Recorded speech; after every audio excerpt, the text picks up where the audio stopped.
আমরা যারা বাগান করতে ভালোবাসি তারা কিন্তু একটু সুযোগের অপেক্ষাতে থাকি কখন রোদ উঠবে আর আমরা আমাদের কাজে লেগে পড়ব। পরিশ্রম কিন্তু আমরা সবাই করি, আর এতেই কিন্তু আমাদের খুবই আনন্দ হয়, যেহেতু নতুন সিজন আসছে আর নতুন সিজনে নতুন সবজি পাবো, এটা ভেবেই আমাদের কাজে কিন্তু এনার্জিটা দ্বিগুণ বেড়ে যায়। দুদিন ধরে যেভাবে বৃষ্টি হলো, তবে আজকে একটুখানি রোদ উঠেছে, তবে কড়া রোদ না উঠলেও মোটামুটি উঠেছে, তাতেই কিন্তু আমি আবারও মাটি রোদে দিয়ে দিয়েছি। তবে এই রোদের কিন্তু কোনো ভরসা নেই, তাই বেশিক্ষণ রাখা যাবে না।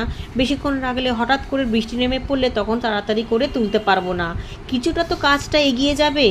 ক্যারেটের মাটিগুলো তো রোদে দিয়েইছি, তার সাথে সাথে টবে টবে যে তুলসী গাছ ছিল, ফুল গাছগুলো ছিল, সেই সবের টবের মাটিগুলোকেও এক জায়গায় করে আলাদা একটা প্যাকেটের মধ্যে শুকনো করতে দিয়ে দিয়েছি।